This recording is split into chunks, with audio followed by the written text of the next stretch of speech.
Join नहीं की अभी तक? ज्वाइन नहीं की अभी तक? जल्दी करिए। चलिए स्टार्ट करते हैं। Industrial society and social change 1.2। ठीक है, दीज पॉलिटिकल ट्रेंड्स वैसा है। इंडस्ट्रियल सोसाइटी में क्या चेंज आया इंडस्ट्रीज में, क्योंकि इस समय तक जो है इंडस्ट्रीज का अच्छा खासा डेवलपमेंट देखने को मिला था।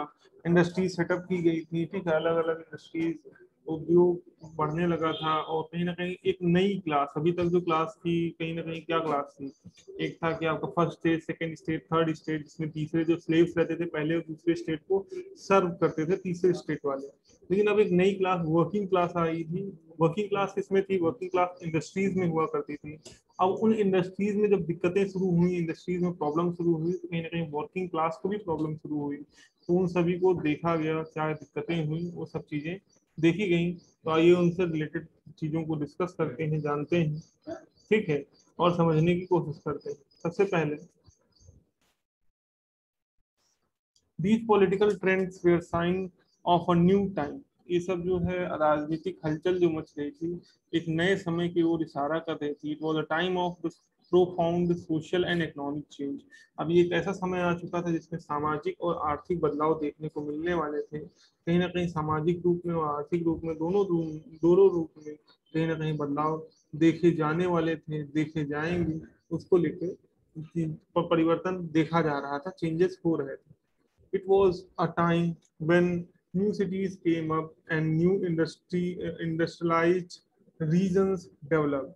ये एक ऐसा समय आया जब क्या कहते हैं, नई तरीके की इंडस्ट्रियां बनना शुरू हुई, नई इंडस्ट्री स्टैब्लिश की गई, नया समय काल इंडस्ट्री के लिए शुरुआत हुआ। इंडस्ट्री में जो वर्किंग क्लासेस की कंडीशन बहुत खराब थी, ठीक है, इतनी खराब थी कि आप ये सोच नहीं सकते। शिफ्टिंग बेड्स का इस्तेमाल करते थे। एक बेड है, शिफ्ट वाइज बेड का इस्तेमाल किया जाता था कि आज ये भाई इस बेड पे ये सो गए हैं फलाने आदमी, शाम के समय जो दूसरा व्यक्ति है जिसकी नौकरी नहीं रहेगी वो जाके उस बेड पे सोएगा। तो एक ही बेड पे दो लोग सो रहे हैं, ठीक है, अलग अलग शिफ्ट पे। उसके बाद खाने पीने की व्यवस्था पूरी तरह से खराब थी।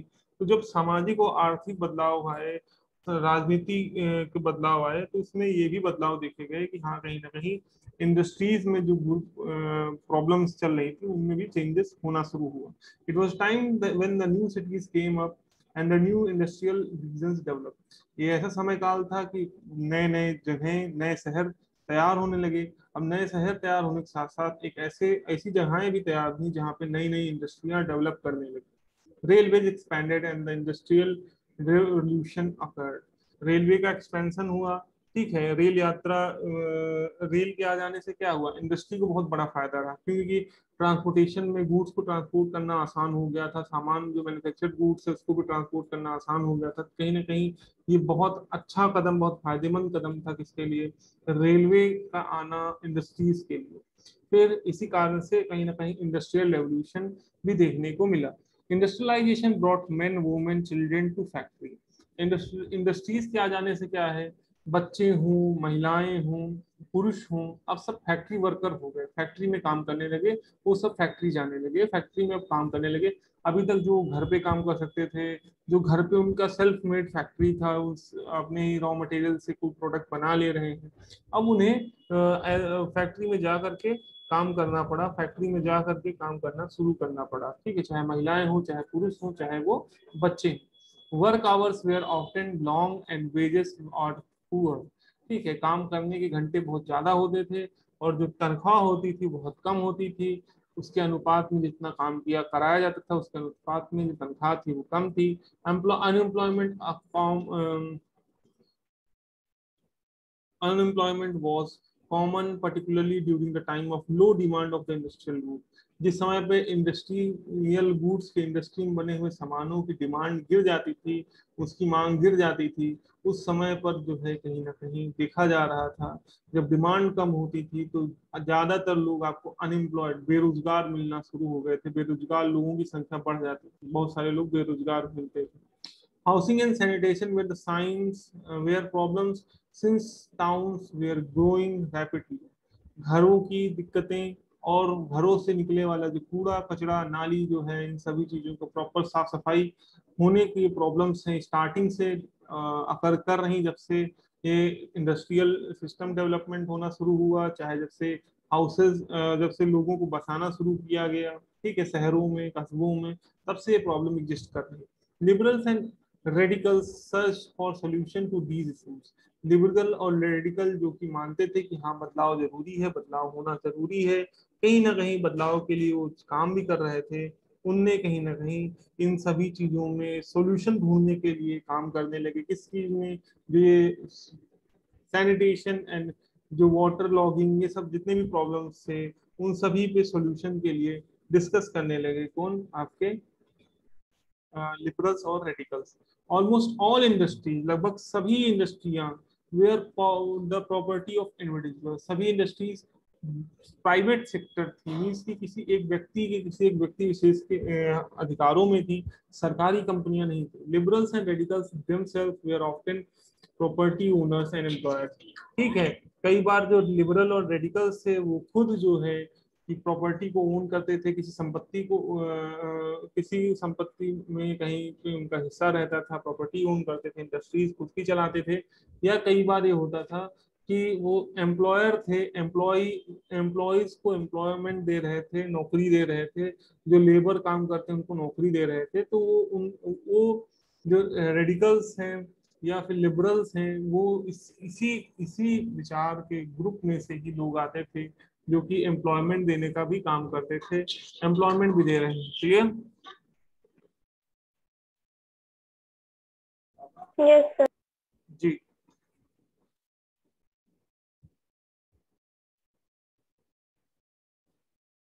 हेलो।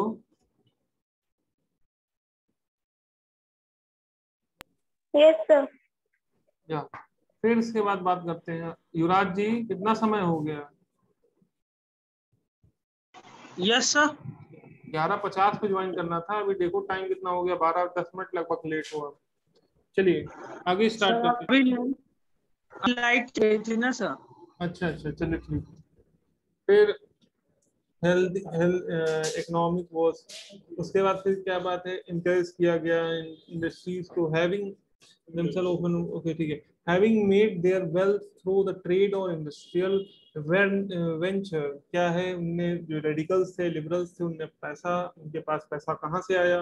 या तो वे व्यापार कर रहे थे, या तो इंडस्ट्रीज को बना करके उनसे वहां से सामान का आदान या प्रदान हो रहा था, व्यापार हो रहा था, उससे उनके पास पैसा आया।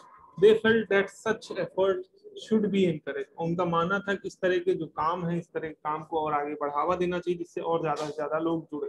युवराज अभी तो कोई प्रॉब्लम नहीं होना चाहिए वीडियो ऑन करने के लिए, तभी ऑन ऑफ का है खेल रहे हो। That is benefits would be achieved if the workforce in economy was healthy and citizens were educated। उनका मानना था कि हम फायदा उठा सकते हैं, हमें फायदा मिल सकता है अगर हमारे पास जो be achieve if the work force in the economy are was healthy.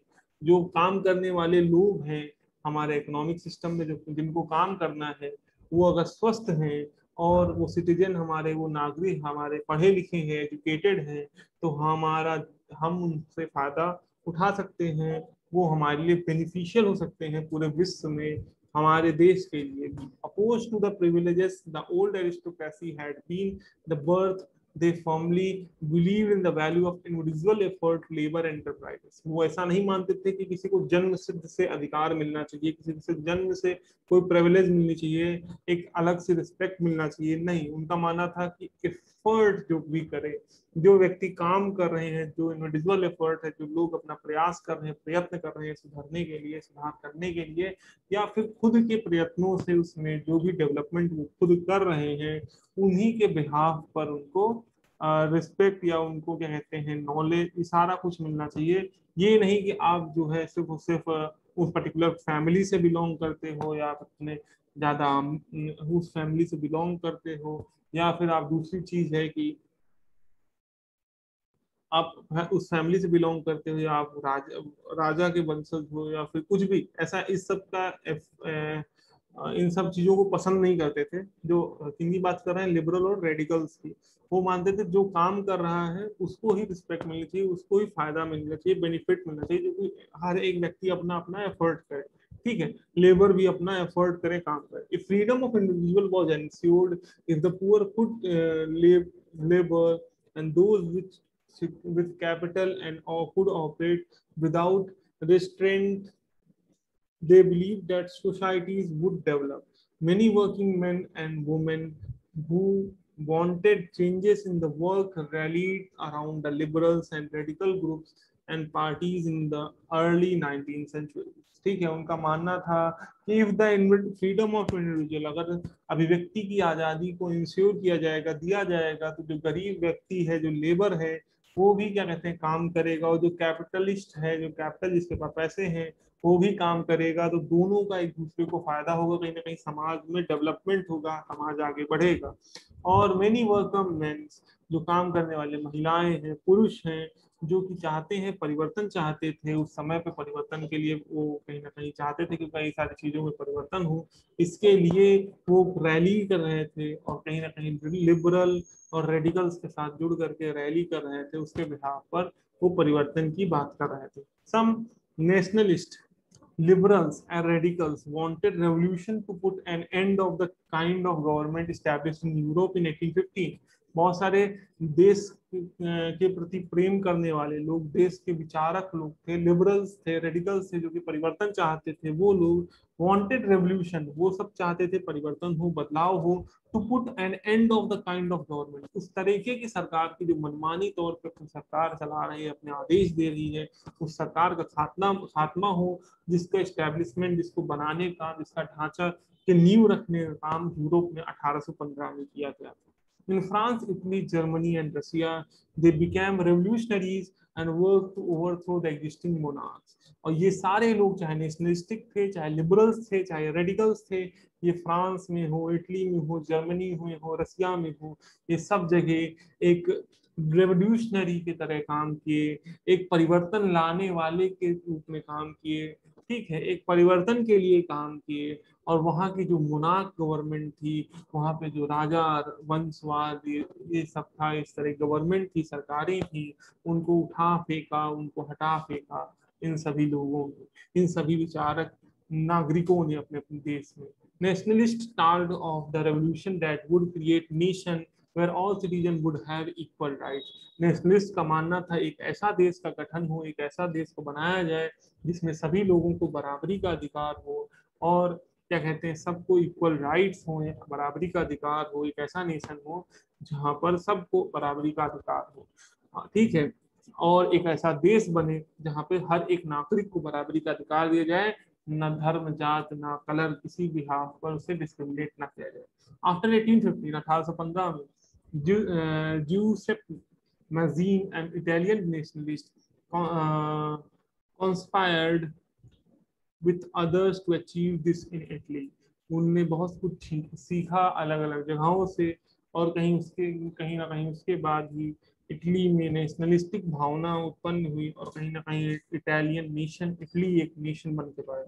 Nationalist elsewhere including India read his writings, और जो और अलग अलग देशों में नेशनलिस्ट लोग थे, जो देश के ऐसे देश की मांग रखते थे, एक ऐसे देश को चाहते थे जिस देश में सभी को स्वतंत्रता हो, सभी को बराबरी हो, सभी की रिस्पेक्ट हो, वो लोग इनके लिखे हुए कथनों को पढ़ते थे, इनके लिखे हुए वक्तव्यों को पढ़ते थे अपने देश में परिवर्तन लाने के।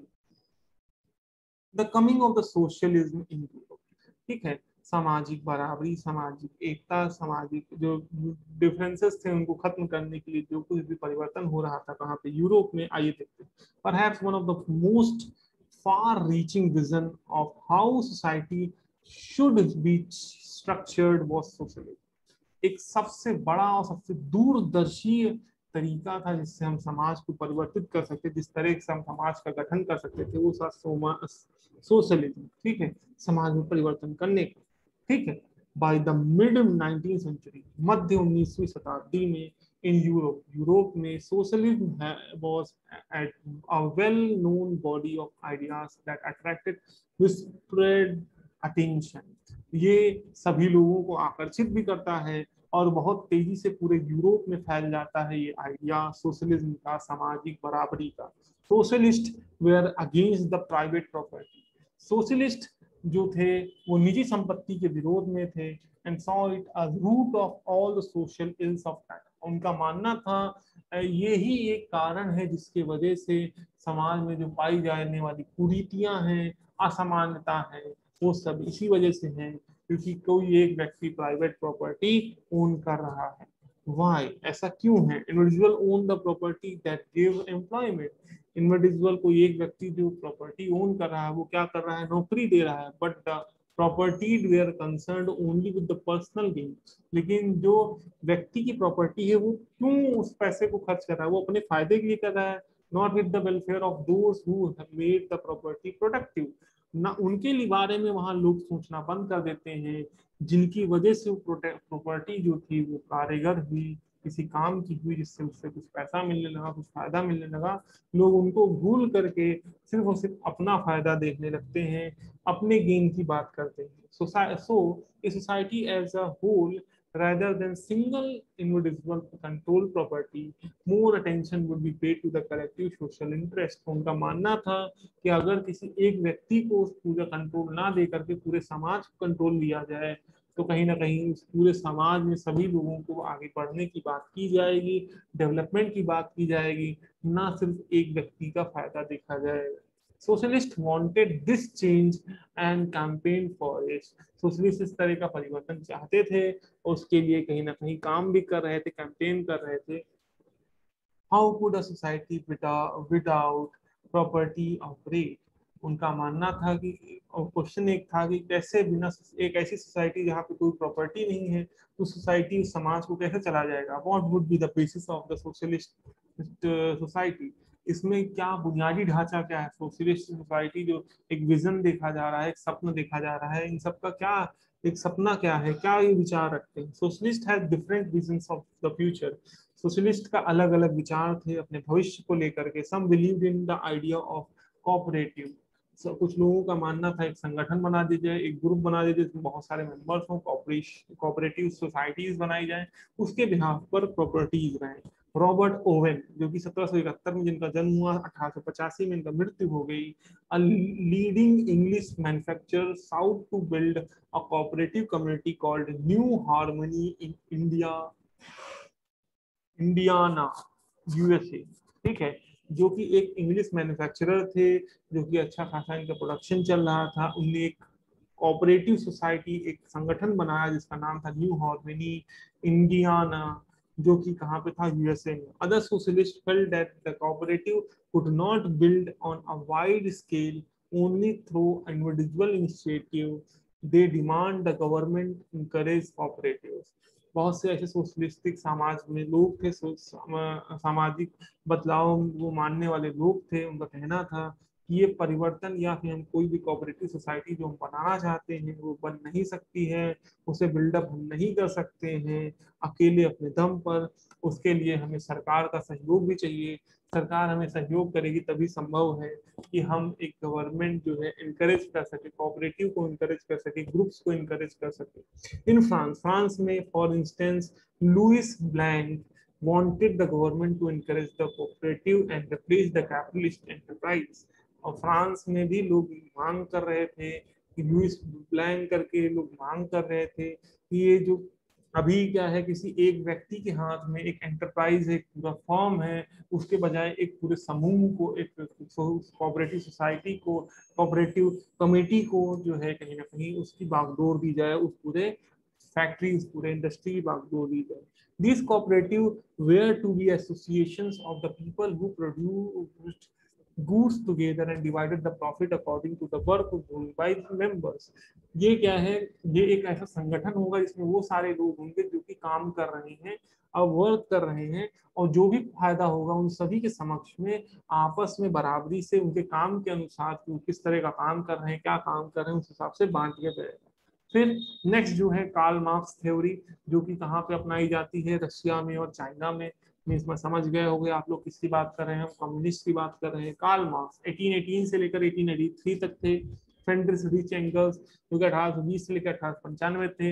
Added other ideas to this body of argument. ये सब विचारों की बहस चल रही थी, विचार आपस में टकरा रहे थे, उसमें एक नए विचार सामने रखे कार्ल मार्क्स ने, और फ्रेडरिच एंगल ने। Marks argued that industrial society was capitalist. Capitalists owned the capital, invested in factories, and profit of the capitalist was produced by the worker. Marks का मानना था कि जो कैपिटलिस्ट है वो क्या है, किसी एक कैपिटल, एक कोई संपत्ति को अपने नाम पर रखता है, ठीक है, और कहीं ना कहीं उसमें फैक्ट्री चलती है, उसमें पैसा इन्वेस्ट करता है, फैक्ट्री चलती है, और उसमें जो भी मुनाफा कमाता है वो सारा मुनाफा कमाया जाता है वर्करों के द्वारा, वहां काम करने वाले कारगर लोगों के द्वारा, और सारा मुनाफा कमाने का काम, अपने पास रखने का काम कौन करता है, वो करता है वो कैपिटलिस्ट जिसने पैसा इन्वेस्ट किया था। द कंडीशन ऑफ वर्कर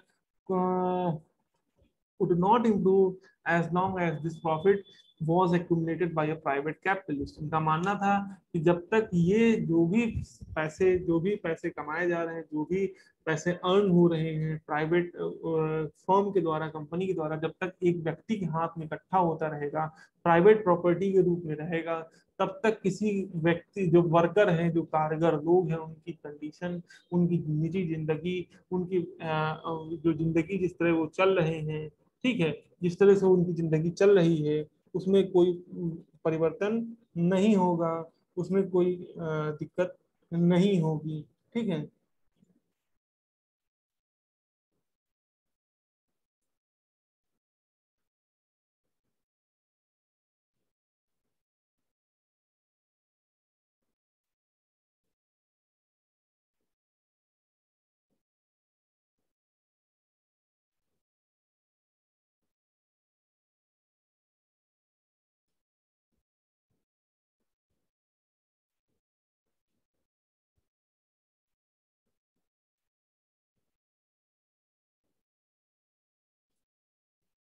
तो इसमें देखते हैं, आगे देखते हैं, तो प्राइवेट कैपिटलिस्ट की बात की गई, वर्कर्स की बात की गई। ये क्या है कि अब जब इनका मानना था, अब ये आए कौन है, कम्युनिस्ट है, ठीक है।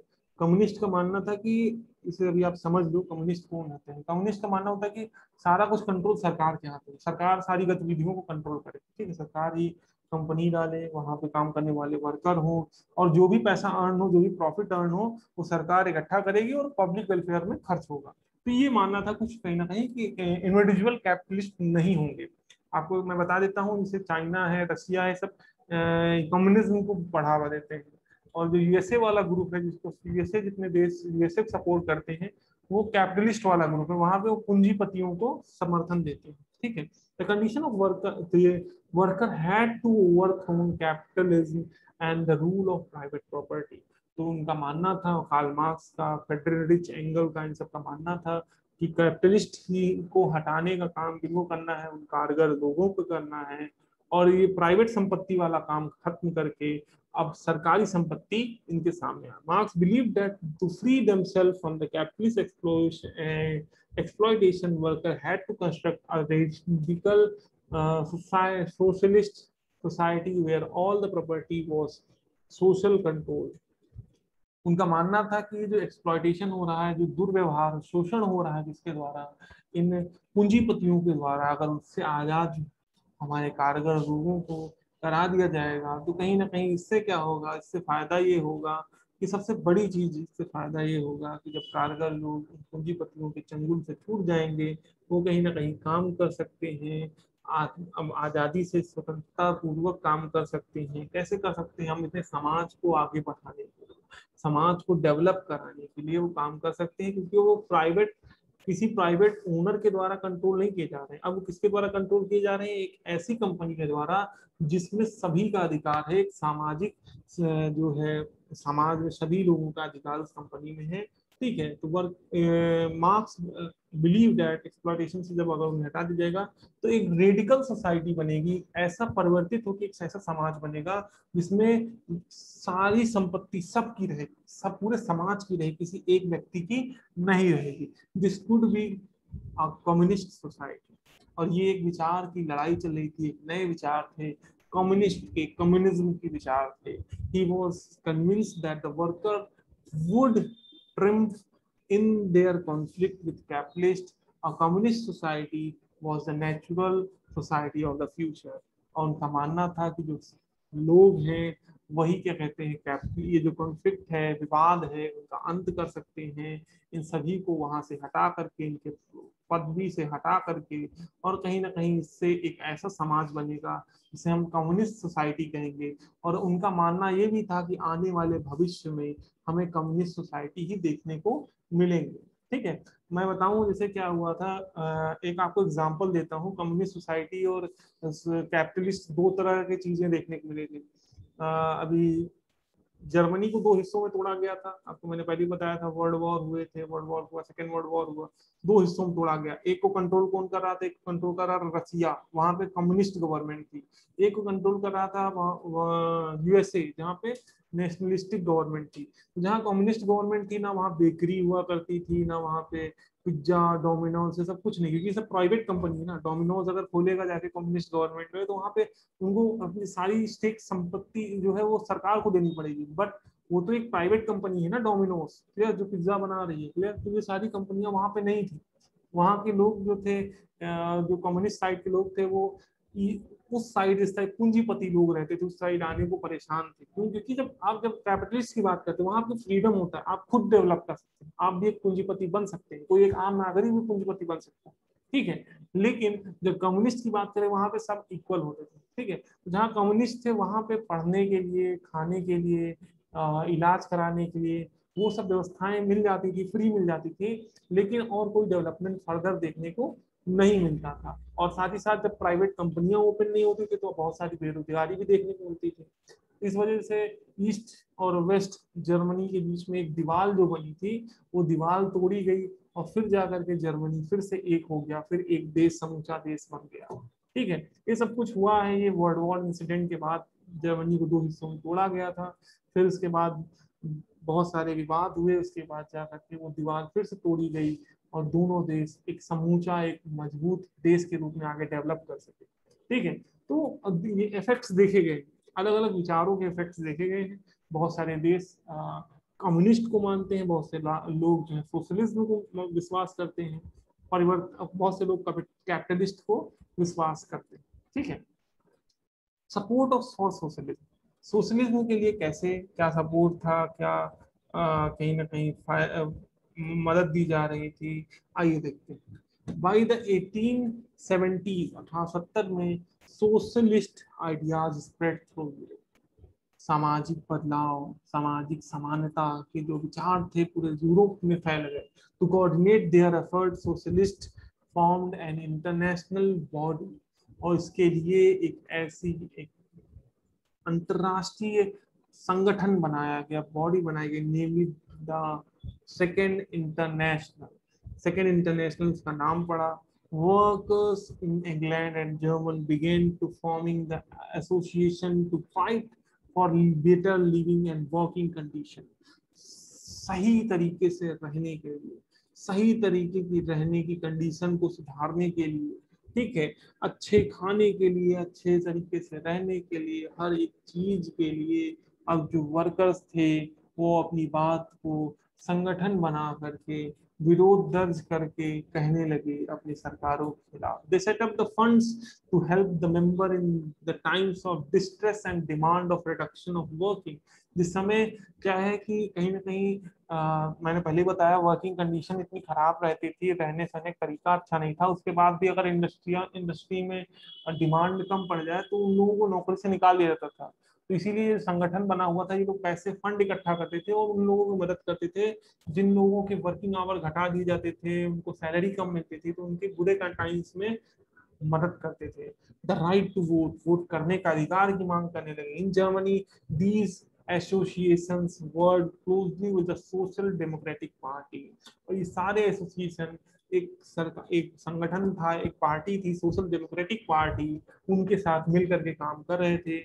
And help it to win the parliamentary seats. और वर्कर्स ने मदद की कि जा करके जो SDP थी, ये SPD जो एक सोशल डेमोक्रेटिक पार्टी, एक पार्टी थी, वो जाकर के इलेक्शंस जीत पाई, वोट जीत पाई, सीट्स जीत पाई। इन 1905 में socialist and trade unionist formed a labor party in Britain, social party in France। और जो सोशलिस्ट थे, ट्रेडर यूनियन के जो संगठन थे, सब मिल करके ब्रिटेन में एक अलग पार्टी बनाई जिसका नाम था लेबर पार्टी, और फ्रांस में एक अलग पार्टी बनाई जिसका नाम था सोशल पार्टी। ये बनाने का काम सोशलिस्ट के विचारक जो लोग थे वो, और जो ट्रेड यूनियन के संगठन के जो लोग थे वो मिलकर के किए। हाउएवर टिल 1940, लेकिन 1914 तक socialist never succeed in the forming a government in Europe. 1914 तक सरकार सीट्स तो जीत रहे थे, सीट्स में नंबर भी बढ़ रहे थे। जैसे अगर किसी के 2 सीट है पिछली बार, आपकी बार 4 सीट हो गई, इससे ये मतलब थोड़ी ना कि आप सरकार में आ जाओगे, ठीक है।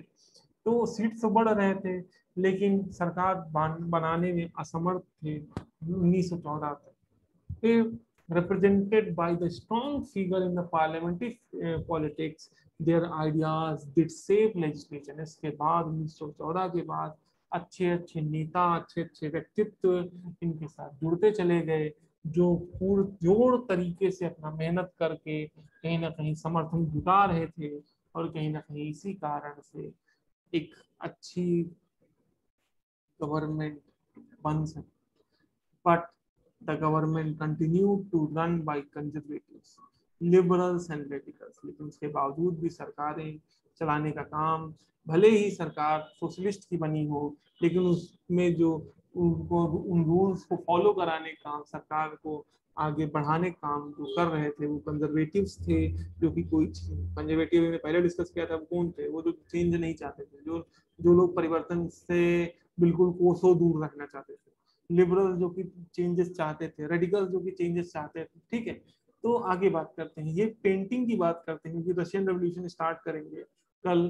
पेंटिंग की बात करते हैं। This painting is of the Paris commune of 1871। ये पेंटिंग जो है पेरिस की है, वहां की है 1871 की। From illustrated London news 1871। ये लंदन के एक अखबार की है 1861 में। It portrays a scene from the popular uprising in the Paris between March and May। मार्च और मई के बीच में जो विरोध हो रहा था पेरिस में, फ्रांस में, उसकी एक फुटेज दिखाई गई है। लोग ये किस तरह से विरोध किया जा रहा है वो दिखाया गया। This was a period when the town council of Paris was taken over by the people government. ये एक ऐसा समय था जहां पर टाउन काउंसिल के ऊपर कब्जा लोगों का हो गया था, कंसिस्टिंग ऑफ वर्कर्स। यहाँ पे काम करने वाले कारीगर लोग थे, ऑर्डिनरी आम लोग थे, प्रोफेशनल थे, अलग अलग कलाओं में जो निपुण लोग थे वो भी थे, पॉलिटिकल एक्टिविटीज, राजनेता थे, नेता थे, ठीक है, एंड अदर, और बाकी लोग। The uprising emerged against a background of growing discontent against the policies of French state। और ये अपराइजिंग इस वजह से शुरू हुआ था, ये विरोधाभास इस वजह से शुरू हुआ था, जो अलग अलग प्रकार की पॉलिसीज, कुरीतियां चलाई जा रही थी फ्रेंच स्टेट में, फ्रांस में। The Paris commune was ultimately crushed by the government rules, but it was celebrated by the socialist. जो पेरिस की कम्यून, ये जो बनाया गया था, ये ग्रुप बनाया गया था, ये इसको सरकार ने तोड़ फेंका, हटा दिया, but it was celebrated by socialist. Socialist इसको, इसमें खुशी मना रहे थे। The world over a prelude to a socialist revolution. वो मान रहे थे कि एक सामाजिक बदलाव आ रहा है। द पेरिस कम्युनिस्ट की बात की जा रही है, popularly remembered for two important legacies. दो बड़ी चीजों के बारे में जानते हैं। One for its association with the workers, red flag, एक जो है ये वर्कर्स के साथ जो मिल करके समूह बनाए थे, और इनका जो चिन्ह था लाल झंडा, that was flag adopted by the commune revolutionaries in Paris. जो कम्युनिज्म या कम्युनिस्ट रेवोल्यूशन ला रहे थे पेरिस में, इस झंडे को मानने लगे। To for the Marseillaise, originally written as a war song in 1792। जो एक वॉर सॉन्ग लिखा गया था, मार्सेलाइज करके जो एक गाना लिखा गया था 1792 में। It became the symbol of commune of the struggle of for liberty. और ये एक गाना बन गया किसके लिए, किसके लिए, स्ट्रगल के लिए, लिबर्टी के लिए, ठीक है, आजादी के लिए, स्वतंत्रता के लिए। सेकेंड जो पॉइंट है, रेवोल्यूशन, रशियन रेवोल्यूशन, इसको कंटिन्यू करेंगे। देखिए आज के दिन क्लास, वैसे आप लोग की साइंस की बायो की क्लास थी, मुझे पूरी तरह से याद है, बट सर को प्रॉब्लम है, सर की तबीयत खराब है, सबकी सर की, इसी वजह से आपकी आज हिस्ट्री क्लास ली गई है। कल के दिन भी हिस्ट्री रहेगी, क्योंकि अगर मान लीजिए कल से सर कंटिन्यू करते तभी भी एक साइकिल जो चलेगी उसमें 9th ICSE कल आएगा, ठीक है। फिर भी कल के दिन आपका सेकेंड पॉइंट है जो हम रशियन रेवोल्यूशन से आगे कंटिन्यू करेंगे. Please turn on your video, Yuvraj and अनुभव, and finally say everyone goodbye. Then after I can end this meeting. Bye sir. Bye बेटा. अनुभव वीडियो ऑन करो sir. How are you sir? देखो same same same pinch है ना. Style style. Yes sir. हाँ चलिए ठीक है. Okay good bye everyone. ठीक है वाइपर की तरफ आए. बाय.